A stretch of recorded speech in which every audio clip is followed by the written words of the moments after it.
بسم الله الرحمن الرحيم. لا يسأل عما يفعل وهم يسألون. صدق الله مولانا العظيم وصدق رسوله النبي الأمين الحنين العطوف الكريم. درود پاک کا نذرانہ پیش کریں، پڑھیں بآواز بلند اللہم صلی علی سیدنا و مولانا محمد وعلی آل سیدنا و مولانا محمد بارک وسلم صلاۃ و سلام علیک یا رسول اللہ صلی اللہ علیہ وسلم. آج کے اس درس کا موضوع ہے آداب بارگاہ الہی. اللہ تبارک و تعالی کی ذات سب سے عظیم ذات ہے، ملک الملوک اور بادشاہوں کا بادشاہ ہے، اور اس کی ایسی بادشاہت ہے جو کبھی ختم نہیں ہونے والی، اور اس کے پاس ایسا خزانہ ہے جو خزانہ کبھی ختم نہیں ہوگا. تو یہ بادشاہ کی جب بات کی جائے تو سب سے پہلے یہ ضروری ہے کہ اس بادشاہ کے دربار میں حضوری کے آداب بھی جاننا چاہیے، ورنہ ہم دعائیں کرتے رہ جائیں گے اور ہماری دعائیں ہمارے ان پر مار دی جائے گی. تو آداب بارگاہ الہی سب سے اہم چیز ہے. اللہ تبارک و تعالیٰ خود ارشاد فرماتا ہے لا يسأل عما يفعل وهم يسألون. اللہ تبارک و تعالیٰ سے سوال نہیں کیا جائے گا جو وہ کرتا ہے، ان سے سوال کیا جائے گا. لوگوں سے سوال کیا جائے گا کہ انہوں نے ایسا کیوں کیا، لیکن اللہ تبارک و تعالیٰ سے کوئی سوال کر لے کسی کی مجال نہیں. اور یہی بادشاہت کہلاتی ہے. ورنہ دنیا کی جتنی بادشاہت آپ دیکھ لیں شروع سے لے کے آخر تک، ہر بادشاہت میں یہی قانون رہا ہے کہ بادشاہ کو بھی سلطنت کے قوانین کو نافذ کرنا ہوتا ہے، اور سلطنت کے قوانین کے دائرے میں وہ بھی آتا ہے.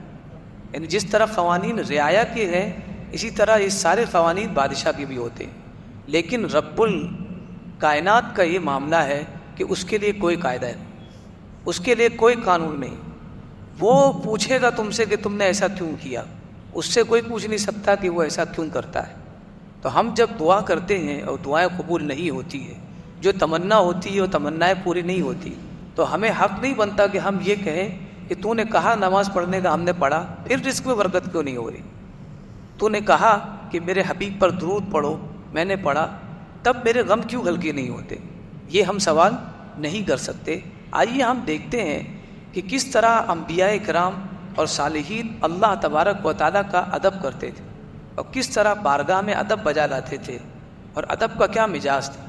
تو جو مزاج ہے ادب کا وہ اس طرح سے ہے کہ جب آپ آداب بجا لائیں گے تو اب آپ کو کہنے کی ضرورت نہیں کہ مجھے کیا ضرورت ہے، بلکہ آپ کے سارے کام ہو جائیں گے. اس لیے کہ جسے آداب بارگاہ الہی پتہ ہو تو اللہ تبارک و تعالیٰ کو اس کی دل کی بات بھی پتہ ہے، وہ سب کچھ جانتا ہے. لیکن وہ یہ دیکھنا چاہتا ہے کہ میرا بندہ ادب بجا لاتا ہے کہ نہیں بجا لاتا. ایک مختصر سا قصہ میں بتاؤں آپ کو، بہت لمبا ہے لیکن مختصر کے ساتھ بتاؤں تاکہ آپ کو پتہ چلے اس قصے میں کس طرح آداب کا لحاظ رکھا گیا ہے. حضرت موسیٰ علیہ السلام سے ایک مرتبہ اللہ تبارک و تعالیٰ نے ارشاد فرمایا کہ موسیٰ دنیا میں سب سے زیادہ جاننے والا کون؟ حضرت موسیٰ علیہ السلام نے کہا کہ میرے علم کے مطابق تو مجھ سے زیادہ کوئی جاننے والا نظر آ نہیں رہا ہے، ان کے گرد کوئی نہیں ہے، وہی نبی اللہ ہے. تب اللہ تبارک و تعالیٰ نے چاہا کہ موسیٰ کو بتایا جائے کہ فوق کل ذی علم علیم، ہر جاننے والے پر ایک جاننے والا ہے، اور سب سے بڑا جاننے والا اللہ ہے، اس سے زیادہ کوئی جاننے والا نہیں ہے. لہٰذا حضرت موسیٰ علیہ السلام سے اللہ تبارک و تعالیٰ نے ارشاد فرمایا کہ ایک میرا بندہ ہے جسے ہم نے خاص علم دیا ہے، اور ایسا علم دیا ہے کہ وہ کسی کے پاس نہیں، آپ کے پاس بھی وہ علم نہیں. موسیٰ علیہ السلام نے چاہا کہ کیوں نہ وہ علم بھی میں حاصل کروں. یہاں پر ایک سبق یہ بھی ملتا ہے کہ نبی ہے، منتخب ہے، اس کے باوجود بھی وہ چاہتے ہیں کہ علم حاصل کرے، اور وہ علم جس کی طرف اللہ نے اشارہ کیا ہے تو یہ چاہت ہے علم کی. اور آپ نکلے اور مخصوص جگہ پر جب پہنچے تو وہاں پر بندے خدا حضرت خضر علیہ السلام آپ کو ملے. اب ان کے ساتھ آپ نے یہ معاہدہ کیا کہ میں چاہتا ہوں کہ جو علم اللہ نے آپ کو دیا ہے وہ مجھے آپ عطا کریں، میں وہ سیکھنا چاہتا ہوں آپ کی صحبت میں رہ کر. تو حضرت خضر علیہ السلام نے عرض کیا کہ اے موسیٰ تم میرے ساتھ زیادہ دن نہیں رہ پاؤ گے، جو اللہ نے مجھے علم دیا ہے وہ ایسا ہے کہ تمہارے سمجھ میں نہیں آئے گا، اور اس کے بعد آپ سوالات کرو گے. تو آپ نے کہا کہ نہیں میں ایسا نہیں کروں گا، اور اگر میں نے ایسا کیا تو مجھ سے کہہ دینا، میں آپ کا ساتھ چھوڑ دوں گا. بہرحال یہ معاہدہ ہوا اور سفر پر نکلے تو ایک جگہ جب سمندر آیا تو وہاں پر انہوں نے کشتی پر سوار ہونا چاہا، تو کشتی والوں سے انہوں نے اجازت دی، تو انہوں نے اجازت دی۔ کشتی والوں نے جب دیکھا موسیٰ علیہ السلام کو، خضر علیہ السلام، تو ظاہر سے ہی لگا کہ بڑے نیک ہے، تو ان لوگوں نے کہا کہ ہم مفت میں آپ کو سوار کرتے ہیں۔ بغیر معاوضہ کے ان لوگوں کو سوار کر لیے۔ یہ دونوں سوار ہو گئے۔ سوار ہونے کے بعد کشتی پر انہوں نے آرام کیا۔ رات کے ایک پہر میں دیکھتے ہیں کہ بہت تیز تیز آواز آ رہی ہے، ایسا لگ رہا ہے کہ کوئی کشتی کو توڑ رہا ہے۔ سارے کشتی میں جو سوار تھے اور کشتی کے مالکان سب باہر جا کر دیکھے تو دیکھا کہ خضر علیہ السلام کشتی کا جو دنبالے کا حصہ ہوتا ہے، اگلا حصہ، اسے توڑ رہے ہیں، اس کے پھلٹے کو توڑ رہے ہیں۔ بڑا پریشان ہو، پورا توڑ چکے ہیں، مطلب اوپری حصہ، نچلا حصہ نہیں جہاں سے کشتی ڈوب جائے، اوپری حصہ جو شو کے لیے ہوتا ہے، جب وہ توڑ دیا تو جب آئے مالکان تو حیران ہو گئے کہ یار ان لوگوں کو ہم نے مفت میں سوار کیا اور یہ ایسا کر رہے۔ موسیٰ علیہ السلام نے کہا کہ اے خضر، یہ تو معاملہ بڑا عجیب ہے کہ ان لوگوں نے بلا معاوضہ ہم کو سوار کیا اور تم انہی کے ساتھ برائی کا معاملہ کر رہے ہو۔ ان کے ساتھ کم سے کم بھلائی نہیں کر سکتے تو برائی بھی نہیں کرتے۔ حضرت خضر علیہ السلام نے بھی یہی کہا کہ یہ سارا چیز جو میں کر رہا ہوں یہ اللہ کے حکم سے، جو کچھ میں کر رہا ہوں یہ اللہ کا فرمان ہے، میں وہ کر رہا ہوں، اور یہ بات تم کو سمجھ میں نہیں آئے گی، ابھی بھی وقت ہے، میرا ساتھ چھوڑ دو۔ حضرت موسیٰ علیہ السلام نے کہا کہ نہیں، اللہ کا حکم ہے تو پھر اس میں کوئی حکمت ہوگی، میں معافی چاہتا ہوں، معذرت چاہتا ہوں۔ اس طرح سے معاملہ آگے بڑھا، اور آگے جانے کے بعد ایک گاؤں میں اترے، وہاں پر ایک بچہ تھا، ابھی کم عمر تھا۔ کم عمر بچے کو جب دیکھا کھیلتے ہوئے تو اس کے پاس حضرت خضر علیہ السلام گئے، اسے قتل کر دیا۔ اب سب حیرت میں، موسیٰ علیہ السلام نے کہا کہ یہ کیا کیا آپ نے، ایک بے گناہ بچے کو قتل کر دیا۔ تب خضر علیہ السلام نے کہا کہ میں نے تم سے کہا تھا کہ تم میرے ساتھ نہیں رہ پاؤ گے، کیونکہ جن چیزوں پر مجھ کو معمور کیا گیا ہے وہ تمہاری عقل سے پرے ہے۔ تب پھر آپ نے کہا کہ نہیں، میں معذرت چاہتا ہوں، اب سفر آگے جاری کیا ہے۔ جب آگے سفر چلا ہے تو اس کے بعد ایک گاؤں میں یہ اترے، بڑے دنوں سے سفر کرتے ہوئے جب گاؤں پہنچے تو بہت تھک گئے، تو گاؤں والوں سے ان لوگوں نے یہ دل میں چاہا کہ شاید یہ لوگ ضیافت کریں گے۔ پہلے زمانے میں یہ ہوتا تھا، جب مسافر آتا تھا تو لوگ اس کی ضیافت کرتے تھے، یہ نہیں دیکھتے تھے رشتہ دار ہے یا پہچان کا ہے، اگر مسافر ہے تو اسے کھلا دیتے، گھر میں جگہ دے دیتے۔ شہر میں ایک سرائے بھی ہوتا تھا، وہاں مسافر ٹھہرتا تھا۔ مسافر کو لوگ بہت اللہ کی رحمت سمجھتے تھے، بہت بڑی اللہ کی رحمت سمجھتے تھے۔ لیکن یہاں پر معاملہ عجیب کہ گاؤں کا ایک بندہ ان کو پوچھنے کے لیے تیار نہیں ہے کہ آپ کچھ لیں گے، آپ کہاں سے آئے، آپ تھک گئے ہوں گے، آرام کر لیجیے۔ جب یہ معاملہ حضرت موسیٰ علیہ السلام نے دیکھا تو کہا کہ عجیب و غریب لوگ ہیں، ایک لفظ پوچھنے کے لیے کوئی تیار نہیں۔ لیکن کچھ دور جانے کے بعد اسی گاؤں کا ایک گھر تھا، اس گھر کی جو دیوار تھی وہ کمزور ہو گئی اور گرنے والی تھی۔ حضرت خضر علیہ السلام نے جب دیکھا کہ دیوار پر دراڑ پڑ گئی ہے تو آپ نے فوراً اس کی مرمت کرنا شروع کر اور دیوار کو بنا دی، سیدھا کر دیا۔ حضرت موسیٰ علیہ السلام نے کہا کہ یہ بھی عجیب معاملہ ہے، ان لوگوں نے ہم سے پانی کے لیے نہیں پوچھا، تو چلو ہم ان کے ساتھ بھلائی نہیں کرتے تو کم سے اگر بھلائی کی بھی ہے تو کم سے کم کچھ معاوضہ تو لے لیتے تاکہ ہم اس سے اپنا پیٹ بھر لیتے، اور ان کو بھی پتہ چلتا کہ بغیر بلا وجہ کوئی کسی کے لیے کچھ نہیں کرتا، جیسے تم نے کیا نہیں ہم بھی نہیں کرتے۔ حضرت خضر علیہ السلام نے کہا کہ اب یہاں سے ہم دونوں جدا ہو رہے ہیں، کیونکہ آپ نے ہماری شرائط پر آپ پورے نہیں اترے، آپ برداشت نہیں کر پائے۔ تو حضرت موسیٰ علیہ السلام نے کہا کہ بالکل آپ کے ایسے کام ہے کہ میری سمجھ کے باہر ہے، لیکن مجھے بتاؤ تو صحیح کہ ان چیزوں میں راز کیا تھا۔ تو ان چیزوں کے جو راز حضرت خضر علیہ السلام نے بتایا، میں ان شارٹ آپ کو بتاؤں کہ سب سے پہلا جو کشتی پہ جو سوار ہوئے تھے اور کشتی کو توڑا، تو آپ نے کہا، اب یہاں پہ غور کرنا ادب کا معاملہ ہے، میں قصہ بیان کرنا نہیں چاہتا ہوں، یہ میں بتانا چاہ رہا ہوں کہ اللہ کی بارگاہ میں بندے کو کس ادب کے ساتھ حاضر ہو رہا ہے۔ فرمایا حضرت خضر علیہ السلام نے، اما السفینہ، رہی بات کشتی کی، فکانت لمساکین یعملون فی البحر، تو وہ کچھ غریبوں کی کشتی تھی، اس کے جو مالکان تھے بڑے غریب تھے اور وہ سمندر کے اندر کام کرتے تھے۔ فاردت ان اعیبها، تو میں نے چاہا کہ اس کشتی میں عیب لگا دے، اس کشتی کو ڈیفیکٹ کر دو، اس کشتی کے اندر کوئی ڈیفیکٹ پیدا کر دو، یہ میں نے چاہا۔ کیوں؟ وکان وراءہ ملک، کیونکہ ان کے پیچھے ایک بادشاہ تھا، یأخذ کل سفینۃ غصبا، جو جتنی کشتی ملتی تھی، اچھی کشتیاں جو ہوتی تھی، اس کو غصب کر لیتا تھا. اوٹ پہ کھڑا ہوتا تھا، جب وہاں سے کشتی گزرتی اپنے سپاہیوں کے ذریعے اس کو ضبط کروا لیتا اور کشتی اپنے مالک بن جاتا. جسے آج کل ہوتا ہے کہ اگر اچھی گاڑی دکھی تو پھر کھڑے ہو جاتے ہیں کچھ لوگ. تو اسی طرح وہاں بھی معاملہ تھا. تو وہ چونکہ غریب تھے، اگر ان کی کشتی لے لیتا تو ان کو کھانے کہاں سے ملتا. تو اسی لیے میں نے چاہا کہ میں ان کی کشتی کو کیا کر دوں، عیب لگا دوں. یہ ادب ہے. یہ سارا کام کس لیے کیا ہے حضرت خضر علیہ السلام؟ اللہ تبارک و تعالیٰ کے حکم سے. لیکن کشتی کو توڑنا ایک شر ہے، غلط بات ہے. تو اس شر کی نسبت اپنی طرف کی اور کہا میں نے چاہا کہ اسے عیب دار کروں. یہ ادب، میں نے چاہا کہ اسے عیب دار کر دوں، یہ نہیں کہا کہ اللہ نے چاہا. اب دوسرا جو معاملہ، دوسرا جو قصہ ہوا اس نوجوان بچے کا. اما الغلام، رہا وہ بچہ، فکان ابواہ مؤمنین، تو اس کے دونوں والدین جو تھے وہ ایمان والے تھے اور باحیات تھے. فخشینا ان یرہقہما طغیانا وکفرا، تو ہمیں اس بات کا ڈر تھا کہ بڑے ہونے کے بعد اس کی سرکشی اور کفر کی بنیاد پر وہ بھی کافر نہ ہو جائے، ان کے لیے نقصان کا باعث نہ بنے. کیونکہ یہ بڑا ہونے کے بعد سرکش ہوتا اور کفر پر ہوتا، اس کی بنیاد پر اس کے والدین پریشان ہو جاتے. یہ اللہ تبارک و تعالیٰ جانتا تھا اور اس کا ہمیں حکم دیا گیا.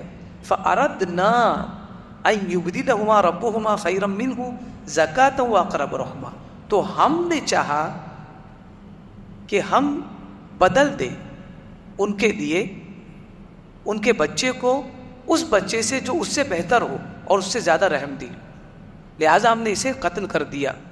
یہ نہیں کہا کہ اللہ نے قتل کیا، بلکہ کیا کہا، میں نے قتل کیا. اور جملہ استعمال ہوا ہم نے یہ چاہا. اس میں دو چیزیں تھیں، ایک تو بچہ دوسرا عطا کرنا تھا اور دوسرا اس میں قتل کرنا تھا. تو ایک خیر تھا اور ایک شر تھا. تو اسی لیے کہا اردنا، شر میری طرف اور خیر میرے رب کی طرف.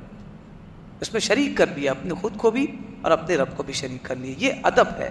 اور آگے جو گاؤں میں گئے اور دیوار کو بنا دیا، کہا وہ امل جدار فکان لغلامین یتیمین، وہ جو دیوار جو تھی، اس گھر کی دیوار جو میں نے صحیح کر دی تھی، اس کے پیچھے واقعہ یہ تھا کہ وہ گھر دو یتیم بچوں کا تھا.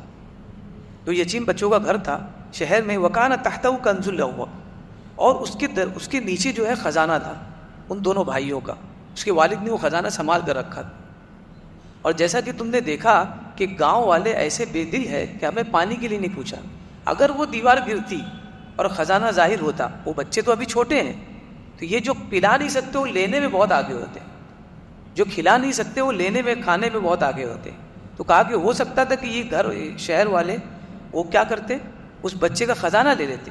اس لیے میں نے اس دیوار کو صحیح کر دیا. اور کیا کہا، وَكَانَ أَبُوهُمَا صَالِحًا، اور ان دونوں کے والد جو تھے بہت نیک تھے. فَأَرَادَ رَبُّكَ أَن يَبْلُغَ أَشَدَّهُمَا، تو تیرے رب نے چاہا، اے موسیٰ تیرے رب نے چاہا کہ وہ دونوں بچے جوان ہو جائیں، وَيَسْتَخْرِجَ كَنزَهُمَا، اور پھر اپنے خزانے کو نکالے. اسی لیے ہم نے دیوار اتنی پکی بنائی کہ جب تک کہ وہ جوان ہو جائے، اور جب جوان ہو جائے تو آٹومیٹکلی وہ دیوار پھر کمزور ہو کر گر جائے گی اور پھر اس سے خزانہ نکال لیا جائے گا. اس میں خیر کی بات یہ تھی کہ حضرت خضر علیہ السلام نے دیوار کو مضبوط کر دیا، یہ اچھی بات تھی. تو اس کی نسبت خود کی طرف نہیں کی بلکہ اللہ تبارک و تعالیٰ کی طرف کی، اور کہا فَأَرَادَ رَبُّكَ، آراد تو نہیں کہا بلکہ کیا کہا، اراد ربک، کہ تیرے رب نے چاہا کہ وہ دونوں بچے نوجوان ہو جائیں، اس کے بعد وہ خزانے کو وہاں سے نکالیں. یعنی یہ جو آداب دیکھ رہے ہیں حضرت خضر السلام نے ہمیں دیا کہ اللہ تبارک و تعالیٰ کی بارگاہ میں جب آئے تو کبھی یہ نہ کرے کہ مولا تو نے مجھے بیمار کیا ہے، تو ہی صحیح کرنے والا ہے، بلکہ یہ کہے کہ میں تو بیمار ہوں، یہ میرے گناہوں کی سزا ہے، مولا تو کریم ہے، تو رحیم ہے، تو مجھ پر کرم فرما. یہ آداب ہے. لیکن لوگوں کا معاملہ یہ ہے، کسی سے پوچھو کیسا کاروبار ہے تو اچھا بھی چل رہا ہے تو اس طرح کا اظہار کرتے ہیں کہ گویا اللہ کی نعمت کو جھٹلا رہے ہیں، ناشکری کر رہے ہیں، اور اسی بنیاد پر ان کی تجارت میں برکت نہیں ہوتی. حضرت عیسیٰ علیہ السلام نے، حضرت عیسیٰ علیہ السلام سے اللہ تبارک و تعالیٰ نے ارشاد فرمایا، اَأَنْتَ قُلْتَ لِلنَّاسِ اتَّخِذُونِي وَأُمِّي إِلَٰهَيْنِ مِن دُونِ اللَّهِ. آگے جا کے عیسائیوں نے کیا کیا، حضرت عیسیٰ علیہ السلام ان کی والدہ مریم کو پوجا، معبود بنا لیا. قیامت کے دن اللہ تبارک و تعالیٰ حضرت عیسیٰ علیہ السلام سے پوچھے گا، کیا تم نے لوگوں سے کہا تھا کہ مجھے اور میری ماں دونوں کو اللہ کے سوا معبود بنا لو؟ تو حضرت عیسیٰ علیہ السلام یہی جواب دے سکتے تھے کہ نہیں، یہ بارگاہ خدا بندی ہے، یہاں ہاں نہیں کر کے نہیں چلے گا، بلکہ پورے ادب کے ساتھ جواب دینا ہے۔ کیا جواب دیا آپ نے؟ کہا ان کنت قلت، اے میرے رب اگر میں نے یہ کہا ہوتا فقد علمتا، تو یہ تیرے علم میں ہوتا، اگر میں نے یہ کہا ہوتا تو میں کیا بتاؤں، تو پہلے سے جانتا ہوتا۔ تعلم ما نفسی، جو میرے جی میں ہے وہ تو جانتا ہے، ولا اعلم ما فی نفسی، اور جو تیرے علم میں مجھے پتہ ہی نہیں۔ ادب، چھوٹا سا جواب تھا نہیں، لیکن اتنا لمبا جواب کیوں دیا؟ ادب، یہ ہے ادب بارگاہ خداوندی کا۔ وَأَنْتَ عَلَّامُ الْغُیُوبِ، رب تو سب سے زیادہ غیب جاننے والا ہے۔ حضرت ابراہیم علیہ السلام فرماتے ہیں الذی خلقنی فہو یہدین، جس نے مجھے پیدا کیا وہی مجھے ہدایت دے گا۔ فہو والذی هو یطعمنی ویسقین، اور وہی ذات ہے جو مجھے کھلائے گا اور مجھے پلائے گا، یا کھلاتا ہے یا پلائے گا۔ وَإِذَا مَرِضْتُ فَهُوَ يَشْفِينِ، اور جب میں بیمار ہو جاؤں تو مجھے شفا دیتا ہے۔ عجیب معاملہ ہے، پیدا کیا تو اللہ نے کیا، کھلایا پلایا تو اللہ نے کیا، شفا دی تو اللہ نے کی، تو بیمار بھی تو اللہ نے کیا؟ کہا کہ نہیں، بیمار میں ہوا، جبکہ بیماری بھی حقیقت میں اللہ کی جانب سے، لیکن نہیں، اس کی نسبت اللہ کی جانب نہ کر کے کیا کہا؟ بیمار میں ہو گیا ہوں، شفا میرے رب نے دی، بھوکا میں ہو گیا ہوں، اللہ نے مجھے کھلایا ہے، پیاسا میں ہوا ہوں، اللہ نے مجھے پلایا ہے۔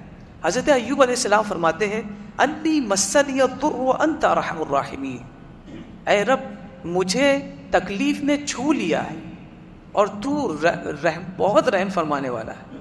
مجھے تکلیف نے، ایوب علیہ السلام روایتوں کے مطابق 8 سال تک بستر پر پڑے رہے، اس قدر لمبے عرصے تک آپ مریض رہے، اس قدر خطرناک مرض آپ کو لاحق ہوا، 8 سال تک بستر پر رہے، لیکن یہ نہیں کہا کہ میری کمر ٹوٹ گئی، میرا جینا دوبھر ہو گیا ہے، آخر میں نے کیا کیا ہے جو میرے اوپر اتنی تکلیفیں آ رہی، مجھے سمجھ میں نہیں آ رہا کہ مجھ پر اتنی تکلیفیں کیوں آ رہی، میں نے تو یہ اچھے کام کیے، یہ اچھے کام کیے، یہ اچھے کام کیے، بلکہ کیا کہا؟ مسنی الضر، رب مجھے تکلیف نے چھوا ہے، اور دعا کی کہ کیسے تو مجھ پر رحم فرمائے، کہا انت ارحم الراحمین، اور مولا تو سب سے زیادہ رحم فرمانے والا۔ یہ ادب ہے کہ جب بیمار پڑے تب بھی ادب کا خیال رکھے۔ حضرت آدم علیہ السلام معصوم ہے، تمام انبیاء معصوم ہے، ایک معصوم کیسے دعا کرے گا؟ ہم جب کسی کو کھلا دیتے ہیں، پلا دیتے ہیں، پہنا دیتے ہیں، تو ہم بارگاہ خداوندی میں عرض گزار ہوتے ہیں مولا میں نے اس کو کھلایا، میں نے اس کو پلایا، اس کے عوض تو بھی مجھے کھلا پلا۔ لیکن انبیاء کا طریقہ کیا تھا؟ فرماتے ہیں ربنا ظلمنا انفسنا، اے ہمارے رب ہم نے اپنی جانوں پر ظلم کیا۔ نبی کیسے اپنی جان پر ظلم کر سکتا ہے؟ نبی کیسے اپنی جان پر ظلم کر سکتا ہے؟ کیسے گناہ کا ارتکاب کر سکتا ہے؟ نبی تو معصوم ہے، لیکن کہا کہ نہیں، جب بارگاہ خدا بندی ہو تو اس کے سامنے اپنے آپ کو گنہگار ہی سمجھو، اپنے آپ کو گنہگار شمار کرواؤ، اس کے سامنے ذلیل ہو جاؤ، تبھی اللہ تبارک و تعالیٰ تمہیں نوازے گا۔ تو یہ مزاج دیا انبیاء نے کہ جب بارگاہ خدا بندی میں آؤ تو اپنے آپ کو چھوٹا رکھ کر آؤ، تب اللہ تبارک و تعالیٰ تمہیں نوازے گا۔ جنہوں نے کہا، جنہوں کا ادب دیکھی، عجیب و غریب ادب، کہتے ہیں وَأَنَّا لَا نَدْرِي أَشَرٌ أُرِيدَ بِمَنْ فِي الْأَرْضِ، اور ہمیں نہیں پتہ چلا جب حضور صلی اللہ علیہ وسلم کو مبعوث کیا گیا رسول بنا کر، تو کہتے ہیں کہ ہمیں نہیں پتہ کہ اس نبی کو بھیجنے کے بعد زمین والوں کے ساتھ شر کا ارادہ کیا گیا ہے یا بھلائی کا ارادہ کیا ہے ان کے رب نے۔ شر کا ارادہ کیا گیا ہے یا ان کے رب نے ان کے ساتھ بھلائی کا ارادہ کیا ہے۔ جملہ غور کریں، شر کا ارادہ کیا گیا ہے، پہلے مجہول پیسیو وائس دائر ہے، ارادہ کیا گیا، اور جب بھلائی کی بات آئی تو کہا کہ ان کے رب نے ارادہ کیا۔ جب بھلائی کا معاملہ ہوا تو رب کی طرف منسوب کر دیا، اور برائی کا معاملہ ہوا تو فاعل ہی غائب کر دیا، پیسیو وائس کر دیا، سبجیکٹ کون ہے پتہ ہی نہیں چلا۔ یہ ادب۔ حضرت عروہ رضی اللہ تعالیٰ عنہ ایک جنگ میں گئے، تو جنگ میں جب شریک ہوئے تو جنگ کرتے دوران آپ کا پیر کٹ گیا۔ پیر کٹنے کے بعد دنوں بعد ایک صحابی کے پاس آپ بیٹھے تو آپ بہت رو رہے تھے، تو جب انہوں نے روتا دیکھا تو کہا اتب کی اعلیٰ قدر اللہ، اے عروہ کیا تم اللہ کے مقدر پر رو رہے ہو؟ جو اللہ نے تمہارے مقدر میں رکھا اس پر تم رو رہے ہو، ناراض ہو تم اس پر؟ انہوں نے کہا کہ بالکل نہیں، میں اس پر ناراض نہیں ہوں، بلکہ میں اس لیے رو رہا ہوں ان کنت اخذت القلیل، اے رب اگر تو نے کچھ تھوڑا مجھ سے لیا ہے، تھوڑا تو بہت کچھ دیا ہے، میں کیسے تیرا شکریہ ادا کروں؟ ایک پیر کٹ گیا ہے تو اس پیر کا رونا نہیں رو رہے، بلکہ اس بات پر خوشی کا اظہار کر رہے مولا تیرا کرم ہے کہ دوسرا پیر محفوظ ہے، دونوں ہاتھ محفوظ ہے، دل دماغ میرا محفوظ ہے، میں تیرا کیسے شکریہ ادا کروں؟ صحابہ کا مزاج دیکھ، یہ ادب ہے بارگاہ الہی کا۔ تب جا کے بندہ پہنچتا ہے اس بارگاہ میں، اور جب وہ سوچتا ہے تو اللہ تبارک و تعالیٰ اسے ادا کرتا ہے، جب وہ قسم کھا لیتا ہے تو اللہ اس کی قسم کو پورا کر دیتا ہے۔ سیدنا ابوبکر صدیق رضی اللہ تعالیٰ عنہ اپنے آخر ایام میں تھے، لوگوں نے کہا کہ اگر آپ اجازت دیں تو ڈاکٹر کو بلا لیتے، تب وہ صدیق نے فرمایا لقد جاء الطبیب، ڈاکٹر آ چکا، ڈاکٹر آ بھی گیا، چیک اپ بھی کر کے گیا۔ لوگوں نے کہا کیا کہا ڈاکٹر نے؟ تو کہا ڈاکٹر نے کہا انی فعال لما ارید، میں جو چاہتا ہوں کرتا ہوں۔ اب کسی کے ہاتھ میں نہیں ہے، وہ جو چاہے کرے اور جو چاہے کرتا ہے۔ امام شافعی فرماتے ہیں طلبوا لی طبیب الورا، میرے لیے انسانوں میں سے ایک ڈاکٹر کو ڈھونڈا گیا، وطلبت انا طبیب السماء، لیکن میں نے آسمان کے طبیب کو ڈھونڈا، میں نے اپنے لیے آسمان کے ڈاکٹر کو ڈھونڈا۔ طبیبان یہ دونوں ڈاکٹر ہے، ذاک لیعطی الدواء وذاک لیعطی الشفاء، ایک ڈاکٹر ہے جو دوا دیتا ہے اور ایک ڈاکٹر ہے جو شفا دیتا ہے۔ تو یاد رکھے شفا، خیر، یہ سب میرے رب کی جانب سے ہے، اور شر اس کی نسبت کبھی اللہ تبارک و تعالیٰ کی جانب نہیں کرنا چاہیے۔ جبکہ ہم نے پڑھا آمنت باللہ ورسولہ وکتبہ والقدر خیرہ وشرہ، اور اس کی قدر پر ایمان لائے، جو شر اور خیر دونوں اس کی قدرت ہے، دونوں اس کا مقدر، جو اس نے مقدر بنایا ہے، لیکن ہمیشہ شر کی نسبت اپنی طرف کر لیں اور خیر کی طرف، خیر کی جانب اور خیر کی نسبت اللہ تبارک و تعالیٰ کی جانب کرے۔ اللہ تبارک و تعالیٰ سے دعا ہے کہ ہمیں اس کی بارگاہ کا ادب کرنے کی توفیق عطا فرمائے، اس کی بارگاہ میں دعا کا سلیقہ حاصل کرنے کی توفیق عطا فرمائے۔ جو کچھ درس میں بیان ہوا مولا کریم کہنے سننے سے زیادہ اس پر عمل کی توفیق عطا فرمائے۔ وما علینا الا البلاغ المبین۔